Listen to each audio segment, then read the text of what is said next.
Hello friends, welcome to A1IS. My name is Pranav Singh and today we'll start our ongoing current affairs series for BPSC mains.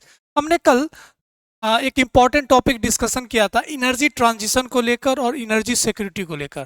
तो उसको लेकर एक important question है, again we will discuss कि कैसे ये questions को आप लिखेंगे, क्योंकि हमने ये टॉपिक के बारे में एवरी बाउंड्रीज हमने कवर किया है। The question is India aims to achieve net zero emissions by 2070. Discuss the key challenges, opportunities in India's energy transition towards renewable energy. तो कल हमने एनर्जी सिक्योरिटी के बारे में पढ़ा था कि क्यों हमारे लिए बड़ा इंपॉर्टेंट हो जाता है एनर्जी सिक्योरिटी। जो हम प्लान किए हैं इन दिस अमृत काल phase two become a developed nation, हमने कल डिस्कस में ये कहा था कि energy is one of the important segment.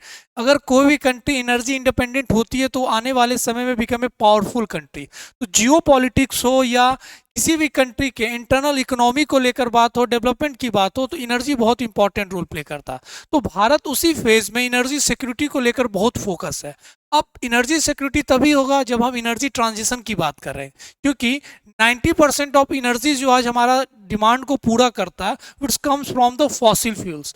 Fossil fuel में ऑयल एक सबसे बड़ा इंपॉर्टेंट फ्यूल है, फिर उसके बाद कोल है, नेचुरल गैस है, ये सब हम इंपोर्ट करते हैं। तो पर्टिकुलर जब ऐसे टॉपिक्स होते हैं तो वो इकोनॉमी पे तो इम्पैक्ट करता ही हमारे। आपने इकोनॉमिक सेक्शन में पढ़ा होगा, current account deficit, current reserve की बात करते हैं, अकाउंट रिजर्व की बात करते हैं, फॉरेन रिजर्व की बात करते हैं, इस सब पे तो ये इम्पैक्ट होता ही है। साथ में ये हमारे जो इकोनॉमी नेचर हो, डेवलपमेंट का नेचर हो, उस पर इम्पैक्ट होता। तो India now moving toward the transition phase, जो ट्रांसफॉर्मेशन की हम बात कर रहे हैं उसको भी लेकर हमने डिस्कस किया था। तो everything we have discussed in the previous video में। चैलेंजेस, क्या क्या इंपॉर्टेंट चैलेंजेस बना हुआ है, कैसे हम रिन्यूएबल एनर्जी की तरफ मूव करने में क्या क्या दिक्कतें आ रही है, हमने उस पर डिस्कशन किया था। इंपॉर्टेंट एनर्जी मिक्स जो एक फ्लो चार्ट हमने पढ़ा था कि कैसे हर एरियाज में कैसे फॉसिल फ्यूल के अलावा जो भी रिन्यूएबल एनर्जी है उसमें सबका सेगमेंट क्या।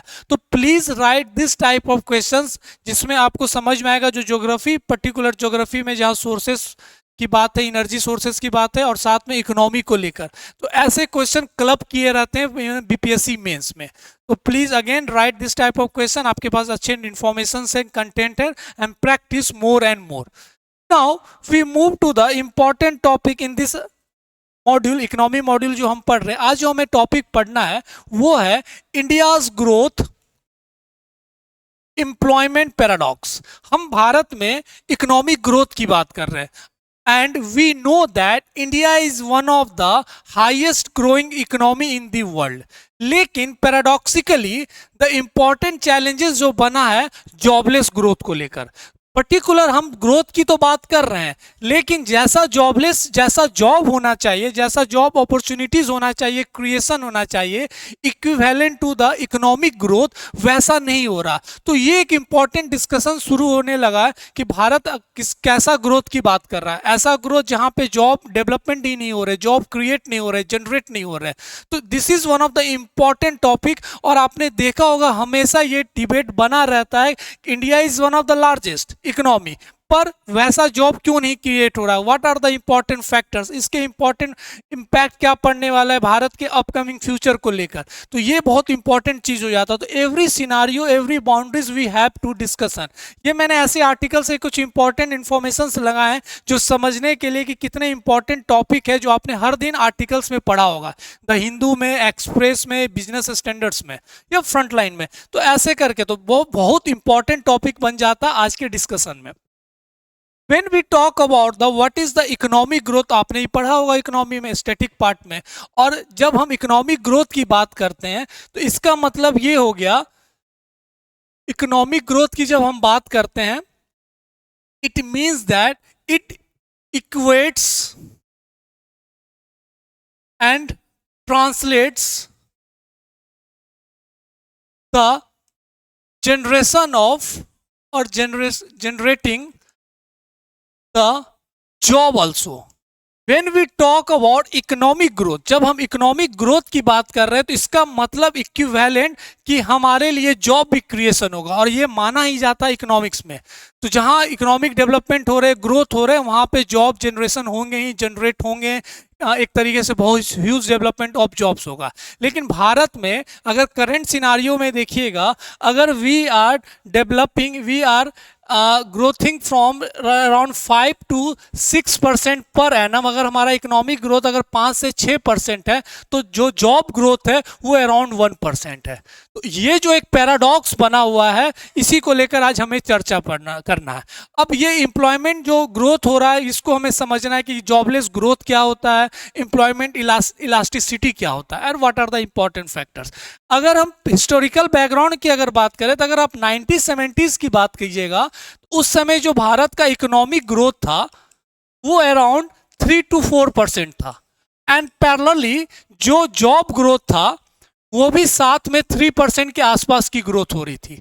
लेकिन मैंने अभी आपको करंट सिनारियो में बताया, करंट सिनारियो में क्या हो रहा है, we are having economic growth of 5 to 6%, but job generating जो हो रहा है वो अराउंड 1% हो रहा। तो ये बड़ा इंपॉर्टेंट फैक्टर बन जाता है कि what are the important factors, ये कारण क्यों बनता है। According to the CMI report, according to the CM report, Bharat में 2030 तक 20 मिलियन जॉब चाहिए, लेकिन what we are generating around less about 2 million jobs. तो ये जो अनएम्प्लॉयमेंट रेट बढ़ते जा रहा है, ये जो अनएम्प्लॉयमेंट रेट बढ़ते जा रहा है, this is one of the main concern in our development. हम जो बात कर रहे हैं विकसित भारत की, we are talking about the developed country in 2047 when we are celebrating 100 years of independence. अब वहां पहुंचने के लिए अगर ऐसा ग्रोथ तो हम मेंटेन करते हैं, लेकिन साथ में हम जॉब अगर जनरेट नहीं करते हैं, we are not giving equivalent opportunities to our youngster. जो हमारा डेमोग्राफिक डिविडेंड है, जो हम यूथ की बात करते हैं, हमारे डेमोग्राफिक डिविडेंड में देखिएगा अराउंड 30 ईयर्स की एज के वाले के पास नौकरी ही नहीं है, और ये हमारे लिए बड़ा इंपॉर्टेंट चैलेंज बना है, हमारे लिए एक बहुत बड़ा एक बैरियर बना हुआ है कि how we will achieve our goal in 2047। तो ये बहुत डिबेट में रहता, लेकिन भारत सरकार हमेशा कहती है कि नहीं, we are generating important jobs, हम इतने जॉब्स क्रिएट कर रहे हैं। जो एम्प्लॉयमेंट रेट, अनएम्प्लॉयमेंट रेट है, वो धीरे धीरे घटते जा रहा है, वो भी हम डिस्कशंस करेंगे थ्रू द पीआईबी, जो उनके इंफॉर्मेशन आए हैं through the press information bureau. तो this all are the important factor when we talk about. तो ये हमें समझना होगा कि क्यों हम इस चीज पे बात कर रहे हैं। When we talk about the employment elasticity, मैंने आपको बोला था employment elasticity is one of the important factor जो हमें चर्चा करना है। अब एम्प्लॉयमेंट इलास्टिसिटी क्या होता है, इसका अगर डिफिनेशन देखिएगा, define as the percentage growth in employment for 1% of growth in GDP. अगर 1% ग्रोथ हो रहा है जीडीपी में, तो उसी का हम परसेंटेज निकालते हैं कि एम्प्लॉयमेंट जनरेशन कितना हो रहा है, तो इसी को हम कहते हैं एम्प्लॉयमेंट इलास्टिसिटी। अगर 2022 में फॉर एग्जांपल इन 2022 1% ग्रोथ हो रहा है इकोनॉमी में, और अगर 0.5 ग्रोथ हो रहा है एम्प्लॉयमेंट जनरेशन में या जॉब जनरेशन में, तो इसका मतलब हुआ कि we are talking about 0.50% of job generation. तो this is the basic definition of employment elasticity, और ये बेसिक डिफिनेशन है जो आपने स्टैटिक पार्ट में पढ़ा होगा इन द इकोनॉमिक ईयर। अब बातचीत ये होता है कि ऐसा क्या क्या इंपॉर्टेंट फैक्टर्स है, what are the important reasons जो basically given the important challenges regarding jobless growth. अब ये जॉबलेस ग्रोथ की हम बात कर रहे हैं, तो इसका मतलब क्या हो जाता है जॉबलेस ग्रोथ को लेकर। जब हम जॉबलेस ग्रोथ की बात कर रहे हैं, जॉबलेस ग्रोथ की हम बात कर रहे हैं, इसका मतलब ये हुआ when economy expand, when economic expand or increase but unemployment also increase। कहने का मतलब ये हुआ उस वैसा ग्रोथ को हम कहते हैं जॉबलेस ग्रोथ। इसका कहने का मतलब यह हुआ कि इकोनॉमिक ग्रोथ हो रहा लेकिन पैरेलली वैसा एम्प्लॉयमेंट जनरेशन नहीं हो रहा, अनएम्प्लॉयमेंट का ग्रोथ बढ़ते जा रहा, तो उसी को कहा जाता है जॉबलेस ग्रोथ, जो भारत में बहुत इंपॉर्टेंट डिस्कशंस बना हुआ है जो हम आज चर्चा कर रहे हैं। अब नेक्स्ट पॉइंट आता है, what are the important factors और रीजंस बिहाइंड दिस। फैक्टर्स और रीजंस behind jobless growth। अब हमें ये चर्चा करना है क्योंकि ये बहुत इंपॉर्टेंट फैक्टर्स या रीजंस हो जाते हैं कि हमारे एग्जाम पर्पस पर्सपेक्टिव से। नाउ व्हेन इंपॉर्टेंट पॉइंट्स यहां पे ये निकल कर आता, पहला जो इंपॉर्टेंट पॉइंट्स है यहां पे स्किल्स मिसमैच। Skills mismatch. अब स्किल्स मिसमैच की हम बात क्यों कर रहे हैं यहाँ पे, क्योंकि वी नो दैट अब जो प्रेजेंट में जो जो जॉब देते हैं, जो जॉब क्रिएटर है, उनको वैसा स्किल्स चाहिए रिगार्डिंग देयर प्रोडक्टिविटी प्रोडक्शन के लिए, वैसा सफिशिएंट इंडिया में वो प्रोवाइड नहीं हो पा रहा। तो इसके बहुत सारे फैक्टर्स हो जाते हैं, लेकिन this is the core factor when we talk about the jobless growth. तो skills mismatch is the one of the important. India ने स्किल्स मिशन लाया लेकिन उतना इंपॉर्टेंट इन्हांसमेंट नहीं हो पाया टू द यूथ। हमने भी चाहा कि अपने स्किल्स को एक तरीके से रिनोवेट करें, फिर से उसको इंक्रीज किया जाए जाकि जॉब क्रिएशंस में उनको मदद मिले, जॉब में मदद मिले। पर this is one of the important factor जो मिसमैच हुआ है, जो कंपनीज चाहती हैं रिगार्डिंग फ्रॉम द एम्प्लॉय, तो ये नहीं कर पा रहे। तो this is one of the important factor. दूसरा इंपॉर्टेंट फैक्टर की हम बात करें, rising of informal sector in India। We know that around 90% जो लोग हैं बेसिकली इनफॉर्मल सेक्टर में इंगेज्ड हैं। तो ये भी बड़ा इंपॉर्टेंट फैक्टर है। और we know that informal sector are short term contract based, जो एम्प्लॉयर अरेंजमेंट होता है उससे विपरीत होता है। तो ये जो 90% जो हमारा एक तरीके से जो सिटीजन है इसी फील्ड में सेक्टर में जॉब कर रहे हैं, तो ये एक तरीके से शॉर्ट टर्म होता है। तो ये जो ग्रोथ होगा तो ये जॉबलेस ग्रोथ होगा, जो आपने बेसिक्स पढ़ा होगा। तो this is also one of the important factor. Now we talk about the third important factor, middle path missing. Middle path missing in MSME. अब ये मिडिल पाथ एमएसएमई क्या हुआ ये पहले समझिए। वी नो दैट एमएसएमई का full form micro small medium enterprises. तो हमारे यहाँ पे जो एमएसएमई जो सेक्टर्स में जो बोल सकते हैं जो भी ऑर्गेनाइजेशन है, वहाँ पे एक तरीके से माइक्रो लेवल तो बहुत ज़्यादा है। वो माइक्रो लेवल जहाँ पे 50 एम्प्लॉयर्स को आप एक तरीके से जॉब देते हैं, या हमारे एमएसएमई सेक्टर में जो मीडियम माइक्रो स्मॉल और मीडियम लेवल पे भी बहुत ज़्यादा है, लेकिन जो मिडिल लेवल होना चाहिए वो बहुत कम है। तो फॉर दैट रीजन जो मिसिंग ऑफ मिडिल पाथ की हम बात कर रहे हैं MSME is also one of the important factor in the jobless growth. तो जॉब उतना जनरेट नहीं हो पा रहा, और अगर छोटे कंपनीज हैं छोटे माइक्रो लेवल पे हैं वो उतना जनरेट नहीं कर पा रहे जॉब, और जो बड़े लेवल पे वहाँ पे स्किल्स मिसमैच हो जा रहा। तो ये भी एक इंपॉर्टेंट फैक्टर बना हुआ in the jobless growth. Next factor की अगर हम बात करें, जियोपॉलिटिक्स। जियोपॉलिटिक्स क्यों इतना इंपॉर्टेंट रोल प्ले कर रहा है, यहां पे एक इंपॉर्टेंट चीज आ जा रहा था, प्रोटेक्शनिस्ट पॉलिसीज। Protectionist policies. अब ये प्रोटेक्शनिस्ट पॉलिसीज क्या हो गया, like that China, like that USA में आपने देखा हुआ H1B वीजा को और भी स्ट्रॉन्ग किया गया। बेसिकली वहां पे एक कैंपेन चलाया गया, बाय अमेरिकन हायर अमेरिकन। तो ये जो प्रोटेक्शनिस्ट पॉलिसीज है फ्रॉम द वेस्टर्न पॉलिटिक्स हो या हमारे नेबरिंग कंट्रीज हैं, ये भी एक तरीके से जॉब क्रिएट करने में या जॉब देने में एक इंपॉर्टेंट रोड ब्लॉक का काम कर रहा है। तो this policies from the world is also one of the important factor when we talk about the jobless growth. Now next point is the job loss due to AI or automation। हमें पता है AI is also one of the important area जहाँ पे बहुत सारे human beings के job जा रहे हैं, और जो काम अब मशीन कर रही है वो मशीन कर रही है या रोबोटिक्स कर रहे हैं या आर्टिफिशियल इंटेलिजेंस के थ्रू हो जा रहा, अब वहाँ पे ह्यूमन बींग की ज़रूरत नहीं है। तो जिसके कारण जो अनएम्प्लॉयमेंट रेट है वो भी बढ़ते जा रहा है। तो डे बाय डे जो बहुत सारे इंपॉर्टेंट आर्टिफिशियल इंटेलिजेंस हो, चैटबॉट हो, इसे सब चैट जीपीटी हो, this all are the important जहाँ पे धीरे धीरे ह्यूमन बींग्स के लॉस हो रहे हैं जॉब्स। तो ये भी एक इम्पॉर्टेंट फैक्टर बन चुका है regarding the jobless growth. Next एक इम्पॉर्टेंट फैक्टर और है यहाँ पे, हमारे जो एजुकेशन पॉलिसी है उसको लेकर भी बातचीत होता है कि we are not providing as much जैसा डिमांड होता है। तो ये भी एक इम्पॉर्टेंट एरिया है जो हमें समझना चाहिए। एकेडमिक जो हमारा करिकुलम है वो भी बहुत इंपॉर्टेंट फैक्टर है।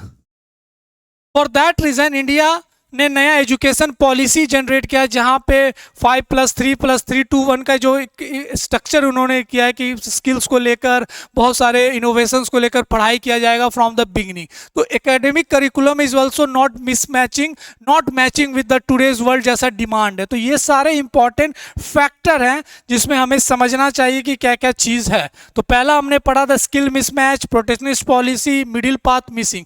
अब इसका इम्पैक्ट क्या होगा हमारे इंडियन इकोनॉमी और ग्रोथ एंड डेवलपमेंट मशीन पे। अगर हम इसका इम्पैक्ट की बात करें, इम्पैक्ट तो सबसे बड़ा इम्पैक्ट तो पड़ेगा, इंडिया वाज जो प्लानिंग फॉर द विकसित भारत के लिए जो इंडिया प्लान कर रहा है इन 2047, इसमें सबसे बड़ा रोड ब्लॉक बनेगा दिस जॉबलेस ग्रोथ।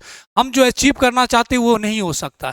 तो India want to become one of the largest economy in the world और बिकमिंग डेवलप्ड नेशन, जिसमें सबसे बड़ा रोड ब्लॉक होगा जॉबलेस ग्रोथ। तो इसको भी लेकर इससे इम्पैक्ट होगा। दूसरा, the living standard of peoples when talk about India वो धीरे धीरे डेटेरियोरेट होगी, नीचे डाउनग्रेड होगा। तो ये भी one of the important factor है, क्योंकि जैसे जैसे इकोनॉमिक ग्रोथ हो रहा और अनएम्प्लॉयमेंट की ग्रोथ होते जा रही है, जॉब नहीं उतना क्रिएट हो पा रहा, तो लिविंग स्टैंडर्ड में डेटेरियोरेट होगा, डाउनग्रेड होगा। तो this all are the important factor when we talk about the jobless growth. दूसरा, हमने शुरुआती दौर में कहा था कि youth is one of the important assets for India to achieve the विकसित भारत और developed.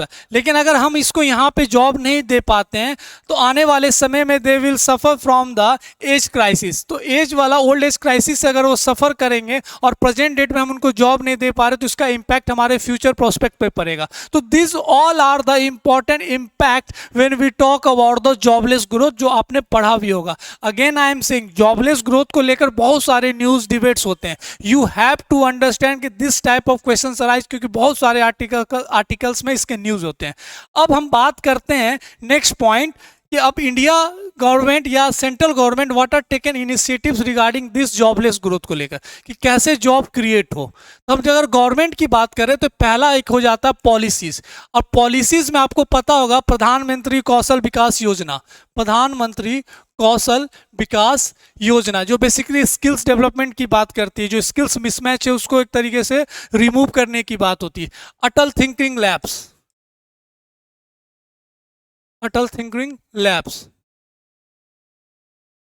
New education policy, these all are the important initiatives taken in India to revamp और to बोल सकते हैं कि रोड ब्लॉक रिमूव करने के लिए यूज किया जा रहा।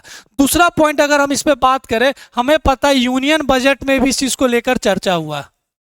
जैसे हमने इनफॉर्मल सेक्टर्स की बात की है, तो इनफॉर्मल सेक्टर में जो गिग वर्कर्स की हमने बात की थी, गिग इकोनॉमी को लेकर बात की थी, बेसिकली इनको भी एक तरीके से इंपॉर्टेंट एरियाज में सोशल सिक्योरिटी की बात की गई है।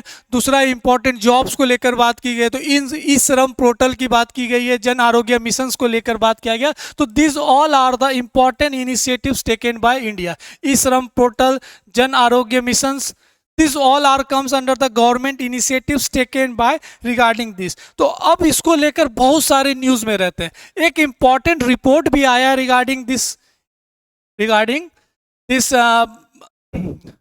जॉबलेस ग्रोथ को लेकर। गवर्नमेंट ने एक इंपॉर्टेंट प्रेस इंफॉर्मेशन ब्यूरो की तरह एक रिपोर्ट निकाला था जिसमें उन्होंने बात किया था कि नहीं, जो एक इम्पॉर्टेंट मिथ चला हुआ है कि इंडिया का इकोनॉमिक ग्रोथ तो हो रहा है लेकिन this is growth like a jobless growth, उसको काउंटर करने के लिए इंडियन गवर्नमेंट है प्रोवाइड सम बेसिक इन्फॉर्मेशन जो हमें एकदम पता होना चाहिए, फॉर एग्जाम पर्पस के लिए हमारे पास बहुत इंपॉर्टेंट है। This link will be share on today onwards. जब हम वीडियोस जब करेंगे तो वहाँ पे ये लिंक दिया रहेगा, तो आप उसको डाउनलोड करके जरूर पढ़िएगा। अभी हम कुछ इंपॉर्टेंट पॉइंट्स हैं जिसको लेकर हम अभी डिस्कशंस करते हैं। नाउ ये रिपोर्ट में क्या बात किया गया, ministry of labour and employment, India's employment growth. अब एम्प्लॉयमेंट ग्रोथ को लेकर बात किया गया। भारत में यह कहा गया है कि India on the rise of employment in India increase 36%। तो जहां पे हम बात कर रहे हैं कि हमारे यहाँ पे जॉबलेस ग्रोथ है, एम्प्लॉयमेंट जनरेशन नहीं हो रहा, पर इसको काउंटर करने के लिए इंडियन गवर्नमेंट ने प्रोवाइडेड इन्फॉर्मेशन और उन्होंने कहा है कि भारत में 36% जॉब जनरेट हुआ है, लगभग 170 million jobs in this phase 2016-17 से 22-23 तक। तो ये जो मिथ बना हुआ रिगार्डिंग इसको लेकर एक इंपॉर्टेंट डेटा की बात की गई है। Recent data and economic analysis challenge the notion of jobless growth in India, a concept that suggests GDP growth occurs without corresponding increase in employment। इनका मानना है कि ये एक मिथ है, ये गलत चीज़ है। अगर जीडीपी की ग्रोथ हो रही है, इकोनॉमिक की ग्रोथ हो रही है, it means parallelly job generation हो रहा है, एम्प्लॉयमेंट जनरेट हो रहा है। तो ये जो मिथ बनाया गया एकदम गलत है। उसको काउंटर करने के लिए observer research foundation busting the myth of jobless growth, और इनको लेकर एक इंपॉर्टेंट डाटा दिया गया। इन 2017-18 जो वर्क पॉपुलेशन रेशियो था वो 46.8% था और अनएम्प्लॉयमेंट रेट था वो 6.0 था। ये भी एक इंपॉर्टेंट डेटा जो आपको पता होना चाहिए।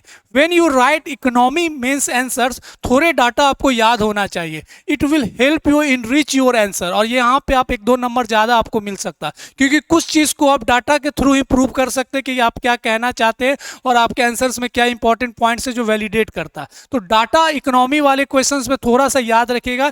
For that reason I am providing this slide कि आपके पास इंफॉर्मेशन होना चाहिए। मैं ये नहीं कह रहा हूं कि सारे इंफॉर्मेशन को आप रट जाइए, पॉइंट्स को रट जाइए और ये सारे डाटा को रट जाइए, लेकिन 2-4 डाटा बहुत इंपॉर्टेंट होते हैं जो आपको याद होना चाहिए। इन 2022-23 की हम बात करें, वर्किंग पॉपुलेशन रेशियो क्या था 56%, और एक तरीके से अनएम्प्लॉयमेंट रेट यहाँ पे डाउनग्रेड हुआ है 3.12। तो this is one of the important, और ये हाइलाइट्स ऑफ द रिपोर्ट है जहाँ पे इंडियाज एम्प्लॉयमेंट ग्रोथ की बात किया गया।